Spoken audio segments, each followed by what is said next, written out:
O versículo dantes escolhido trata-se de uma visão, de uma perspectiva em que o profeta, ao ser chamado e vocacionado, ele faz menção do que vê em Judá.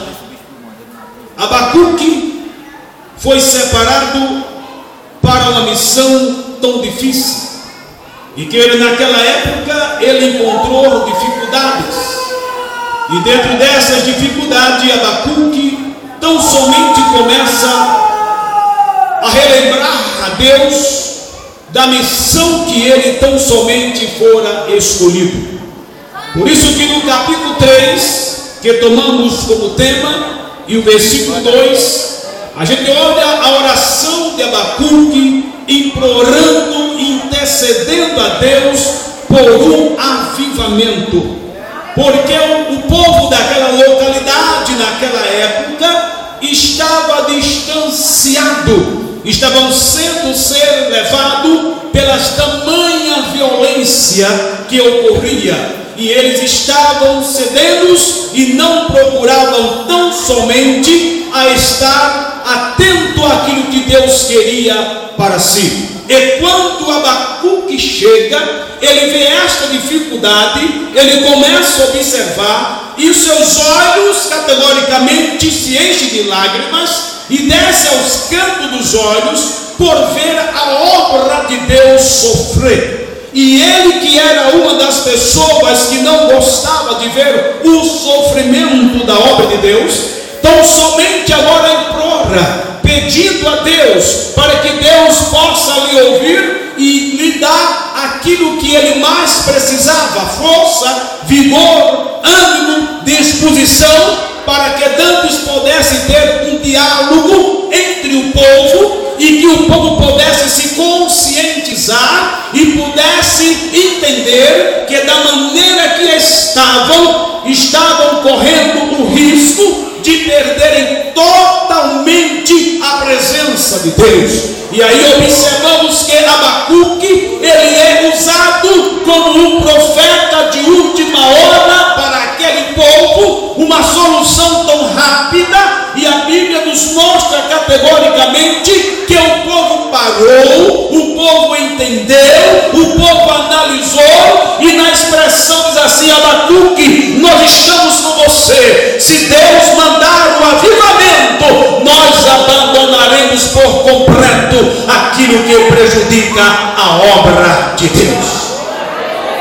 O livro de Abacuque é diferente dos demais livros proféticos. Não se trata de uma profecia dirigida ou diretamente a Israel ou Judá. Trata-se de um diálogo entre profetas e Deus a respeito da aparência de violência em Deus e diante da iniquidade que ocorria em Judá. O que o povo estava observando? Abacuque exerceu o seu ministério durante um dos períodos mais críticos de Judá. O fato fica perplexo com o uso de que Deus fez dos babilônios, os caldeus, conforme capítulo 1 de Abacuque, versículo 6, como instrumento do juízo contra Judá. Sugere um período em que Babilônia já era uma potência mundial. Portanto, a invasão de Judá era eminente entre os anos 608 a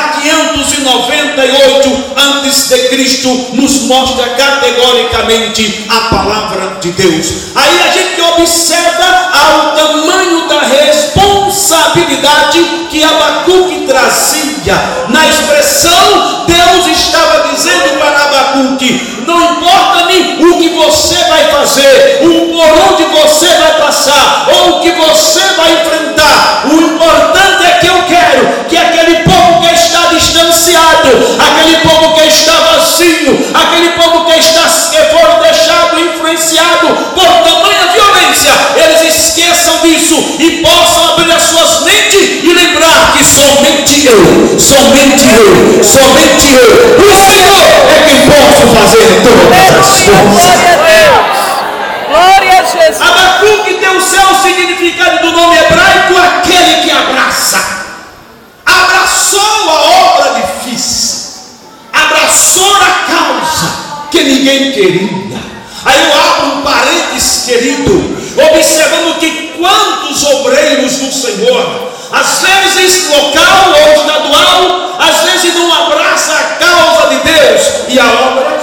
sofre severamente, mas você vai ver aquele que abre os braços e abraça a obra de Deus, aquele que abraça a obra de Deus. Crianças param de sofrer, adolescentes param de sofrer, jovens param de sofrer, irmãos e irmãs param de sofrer. O trabalho começa e avante, aquilo que tantos estavam parados começa a ser reiniciado, aqueles que haviam perdido de dor começam a se reanimar, aqueles que estavam doentes vai tomando conhecimento e falando: Jesus me visitou uma noite e curou a minha enfermidade. O homem se levanta do outro lado e diz: eu estava no ciclo da oração e Jesus me batizou com o Espírito Santo. O outro se levanta e diz: eu estava na praça falando e pregando e Jesus salvou 5 almas. Isso que quer dizer abraçar. E Abacuque abraçou a obra de Deus com tanto amor, com tanto carinho, que ele dizia: eu não serei decepcionado. Pelos olhos da fé, dizia Abacuque, eu já estou vendo caindo um grande avivamento. Aleluia! Glória a Jesus! Glória a Deus! Nossa razão de dizer isso, alguns estudiosos acreditam que ele também tenha sido sacerdote relacionado ao serviço ao Santo Templo em Jerusalém. Para alguns autores, a data mais provável para o canônico do livro hebraico ou de Abacuque, no primeira parte do reino de Joaquim, entre os anos 609 a 597 a.C.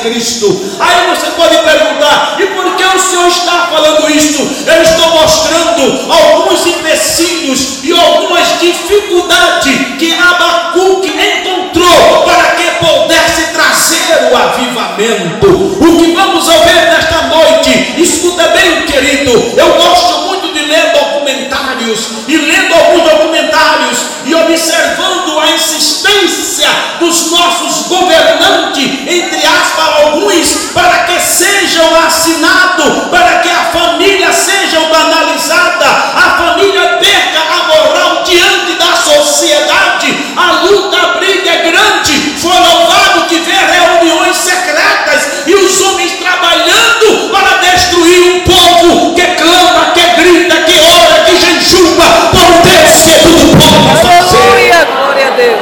Mas o perigo, querido, não é hoje. O perigo não é hoje.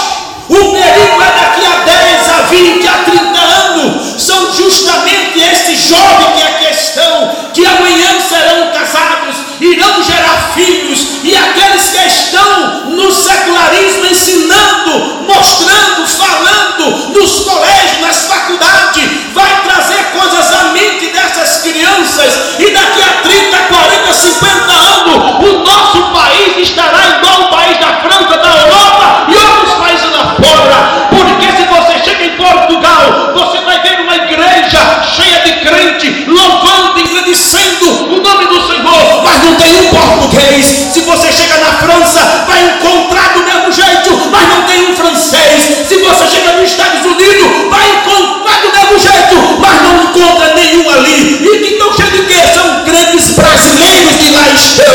Então eu e você devemos erguer a nossa mão e levantar esta bandeira e dizer: a porta está fechada para o diabo, porém a família tem que ser respeitada. Aleluia! Glória a Jesus!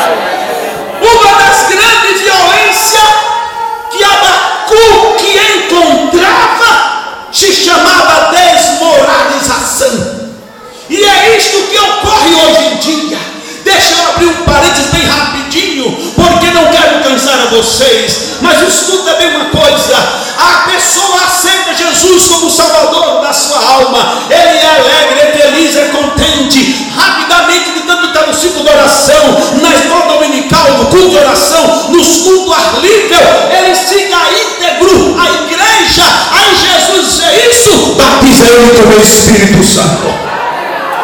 Ele se torna um crente fervoroso, um crente pentecostal. Aí vamos ver que existe na igreja, não é o caso daqui, aqueles que já têm 20, 30 anos de crente e fica lá olhando. Eu já estou o tempo todo na igreja e Jesus me batizou com o Espírito Santo ainda. Este homem chegou ontem e já foi batizado. Esta mulher chegou hoje de manhã e Jesus já batizou. Então a falha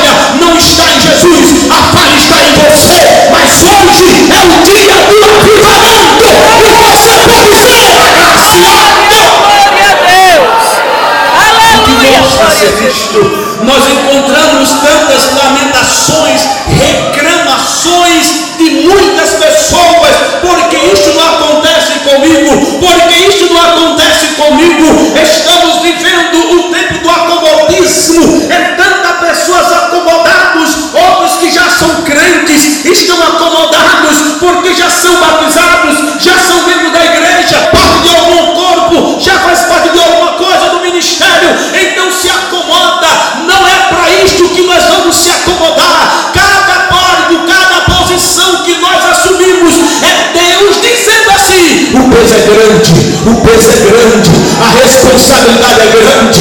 É hora de avançar, arregaçar as mangas e entrar e trazer almas perdidas. Porque enquanto é você, estamos aqui glorificando o nome do Senhor. Quando as almas estão indo para o inferno, mas